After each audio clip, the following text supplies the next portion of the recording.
आज मैं आप सबों के बीच उपस्थित हूं बिहार का प्रशासनिक परिचय को लेकर। खास करके जो छात्र हैं उनके लिए तो ये उपयोगी है ही, और जो बिहार के निवासी हैं उनके लिए तो और भी अत्यंत उपयोगी है।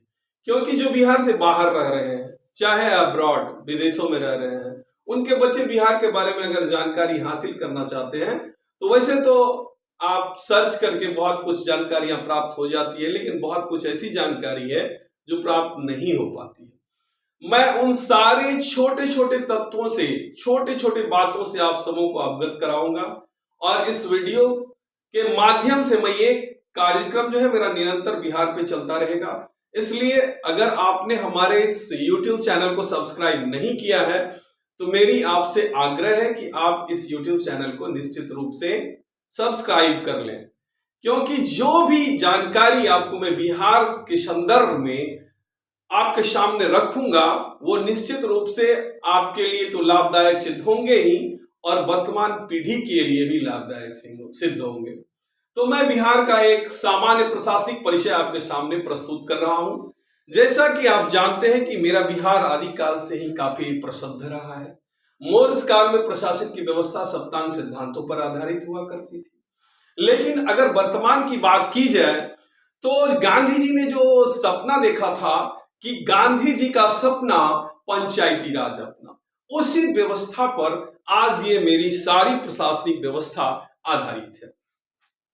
अगर हम आरंभिक चरण को देखें तो आप देखिए इन हाथ की 5 उंगलियों को, इन हाथ की 5 उंगलियों को, जो छोटे बच्चे भी हैं, जो बड़े बच्चे भी हैं, जो कॉम्पिटिटिव एग्जाम दे रहे हैं, उन सबों के लिए ये वीडियो काफी लाभदायक है। आप इन हाथों को देखिए और इनमें 5 उंगलियों को भी देखिए।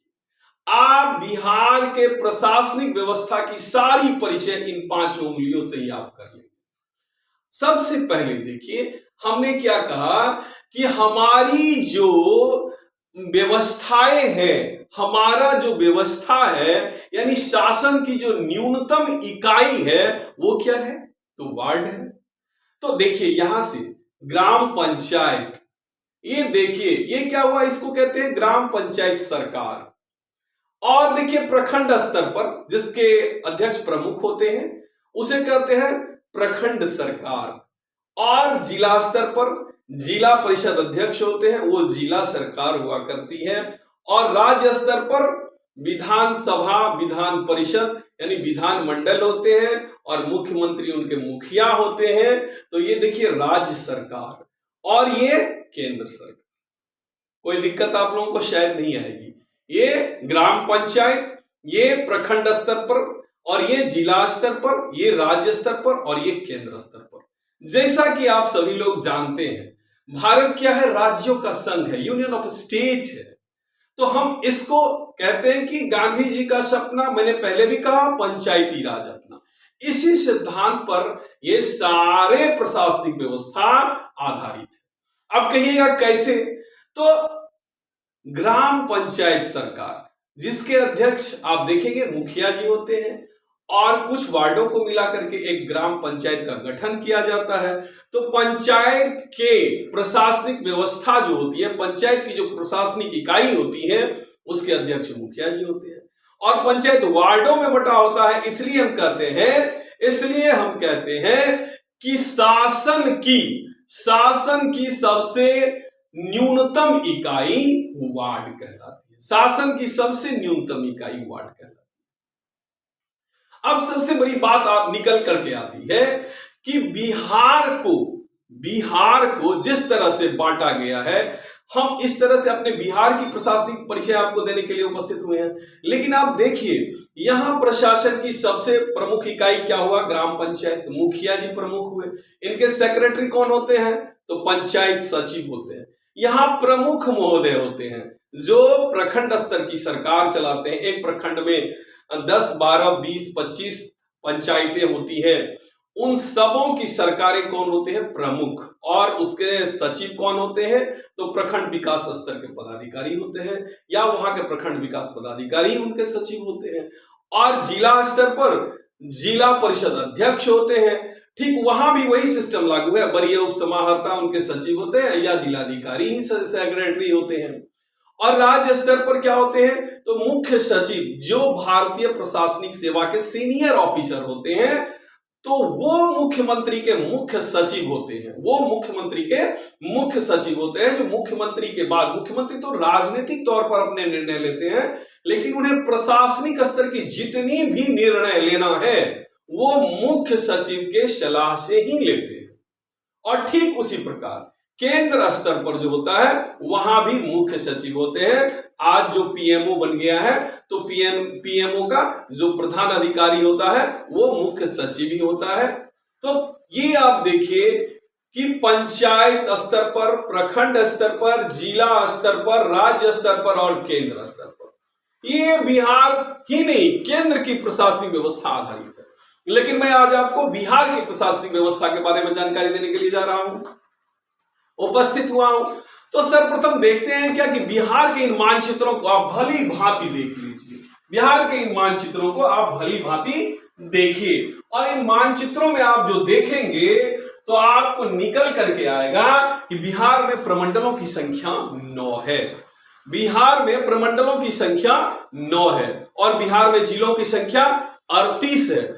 38वां जिला जो 2001 में बना वो सबसे नया जिला अरवल है। 38वां जिला जो सब 2001 में बना वो अरवल है। अनुमंडलों की संख्या 101 है, प्रखंडों की संख्या 534 है, ग्राम पंचायतों की संख्या 8387 है। ग्राम पंचायतों की संख्या 8387 है, यानी क्या मुखिया कितने होंगे, 8387 होंगे। ग्राम कचहरी की संख्या भी 8387 है, तो ग्राम सरपंच कितने होंगे, तो 8387 होंगे। ग्राम पंचायत सदस्यों की संख्या कितनी है, तो हम ये सीधे तौर पर आप कह सकते हैं कि ग्राम पंचायत सदस्य यानी शासन की न्यूनतम इकाई जिसको हम वार्ड कहते हैं, तो वार्ड की संख्या कितनी है, हम देखते हैं कि 1,14,691, 1,14,691। ठीक इतनी ही ग्राम कचहरी सदस्यों की भी संख्या होती है। ग्राम कचहरी सदस्यों की संख्या भी सेम होती है, 1,14,691। हमने क्या कहा, प्रखंड स्तर पर अब जा रहे हैं, तो प्रखंड स्तर पर क्या होती है, पंचायत समितियां होती हैं। तो बिहार में पंचायत समिति सदस्यों की संख्या, बिहार में पंचायत समिति सदस्यों की संख्या 11,497। 11,497। बिहार में जिला परिषद सदस्यों की संख्या, बिहार में जिला परिषद सदस्यों की संख्या 1161 है। इस प्रकार आप संक्षिप्त तौर पर इनकी सारी जानकारी आप यहां से भी ले सकते हैं और मेरे द्वारा भी आपको बतलाया जा रहा है। तो ग्राम पंचायत सदस्य के, ग्राम पंचायत सचिव कितने हो गए, 8387, और न्याय मित्र कितने हो गए, 8387।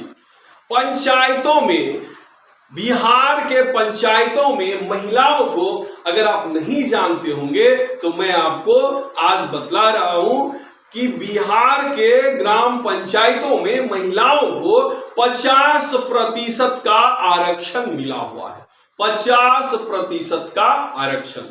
अब हम आते हैं कि बिहार में राजस्व गांव कितने हैं, तो बिहार में राजस्व गांव की संख्या 45,103 है। बिहार में राजस्व गांव की संख्या 45,103 है। अगर महानगरों की बात की जाए तो बिहार में सिर्फ एक महानगर है जो कि पटना है। अगर शहरों की बात की जाए तो बिहार में कुल मिलाकर के 199 शहर हैं। अगर 1 लाख से अधिक जनसंख्या वाले शहरों की बात की जाए तो बिहार में 26 ऐसे शहर हैं जिनकी आबादी 1 लाख से अधिक है। अगर बिहार में नगर निगमों की संख्या की बात की जाए तो बिहार में नगर निगमों की संख्या 19 है। अगर बिहार में नगर परिषद की संख्या की बात की जाए तो बिहार में नगर परिषद की संख्या 89 है। नगर पंचायत की बात की जाए तो बिहार में 154 नगर पंचायत है। और पुलिस स्टेशन की बात की जाए जो ये 24 के अभी वर्तमान आंकड़े बता रहे हैं कि बिहार में पुलिस स्टेशन कुल मिलाकर के 1434 पुलिस स्टेशन है। बिहार, अगर उसके बाद बिहार ये उच्च न्यायालय जो 1916 में स्थापित किया गया था वो पटना है, और उच्च न्यायालय में न्यायाधीशों की संख्या मुख्य न्यायाधीश सहित पटना उच्च न्यायालय में न्यायाधीशों की संख्या 29 है। सामान्य प्रशासन विभाग के अंतर्गत सरकार के कुल 44 विभाग आते हैं, जिसमें कुल 514 योजनाएं संचालित होती है, जिसमें कुल 514 योजनाएं संचालित होती है। इस प्रकार आपने देखा कि बिहार की जानकारी जो है आपको संक्षिप्त रूप में हम यहाँ प्रस्तुत किए। प्रमंडलों की संख्या जितना मैंने बताया था कि आपको 9 है, तो इस प्रकार से हम देखते हैं कि तिरहुत प्रमंडल में 6 जिले हैं और तिरहुत प्रमंडल का मुख्यालय मुजफ्फरपुर है। ठीक उसी प्रकार दूसरा प्रमंडल जो है वो दरभंगा है, जिनमें की जिलों की संख्या 3 है और उसका मुख्यालय जो है दरभंगा ही है। तीसरा प्रमंडल कोसी प्रमंडल है, जिसमें जिलों की संख्या 3 है और इसका जिला मुख्यालय जो है सहरसा है। ठीक इसी प्रकार पूर्णिया प्रमंडल की बात अगर की जाए तो पूर्णिया प्रमंडल है, जिलों की संख्या 4 है और मुख्यालय इसका पूर्णिया है। भागलपुर प्रमंडल में भी सिर्फ 2 जिले हैं और इनका मुख्यालय भागलपुर है। यह सबसे छोटा प्रमंडल है, भागलपुर सबसे छोटा प्रमंडल है। मुंगेर प्रमंडल की अगर बात की जाए तो जिलों की संख्या 6 है और इनका मुख्यालय मुंगेर है। मगध प्रमंडल की अगर बात की जाए तो जिलों की संख्या 5 है और इनका मुख्यालय गया है। ठीक इसी प्रकार अगर पटना प्रमंडल की बात की जाए तो जिलों की संख्या 6 है और मुख्यालय इसका पटना है। ठीक इसी प्रकार सारण प्रमंडल की अगर बात की जाए तो जिलों की संख्या 3 है और मुख्यालय इसका छपरा है। तो आज आपने क्या देखा कि बिहार के प्रशासनिक व्यवस्था का सामान्य परिचय, बिहार के प्रशासनिक व्यवस्था का सामान्य परिचय। एक बात मैं आप लोगों से और बता देना चाहता हूं कि बिहार का जो बाउंड्री शेयर करता है, जैसे बिहार दक्षिण में झारखंड से जुड़ा हुआ है, उत्तर में नेपाल से जुड़ा हुआ है, पश्चिम में उत्तर प्रदेश से जुड़ा हुआ है और पूर्व में बंगाल से जुड़ा हुआ है। तो हम इस प्रकार अगर देखते हैं कि यूपी यानी उत्तर प्रदेश से सटे हुए बिहार के कौन कौन से जिले आते हैं, तो रोहतास, कैमूर, बक्सर, भोजपुर, सारण, सिवान, गोपालगंज, चंपारण, यानी कुल मिलाकर के 8 जिले उत्तर प्रदेश की सीमा से बिहार के जुड़े हुए हैं। ठीक उसी प्रकार झारखंड से भी बिहार के 8 जिले जुड़े हुए हैं। अगर हम पूरब से देखा जाए तो भागलपुर, बांका, जमुई, नवादा, गया, औरंगाबाद, रोहतास, कैमूर, ये 8 जिले झारखंड से जुड़े हुए हैं। अगर हम नेपाल की बात की जाए, नेपाल तो एक छोटा सा देश है, इनसे भी हमारे बिहार की 7 जिला बिहार का जो है संलग्न है, जुड़ा हुआ है।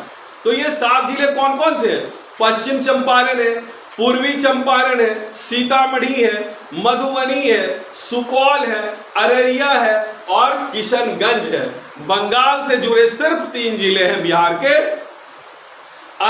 जो सबसे पहले आप देखेंगे यहां से तो किशनगंज, पूर्णिया और कटिहार, किशनगंज, पूर्णिया और कटिहार। तो इस प्रकार से अगर हम देखें तो आज का ये बिहार का सामान्य परिचय जो है, बिहार का प्रशासनिक व्यवस्था का सामान्य परिचय, इसको अगर आप बार बार देखेंगे तो निश्चित रूप से आपके लिए ये लाभदायक सिद्ध होंगे।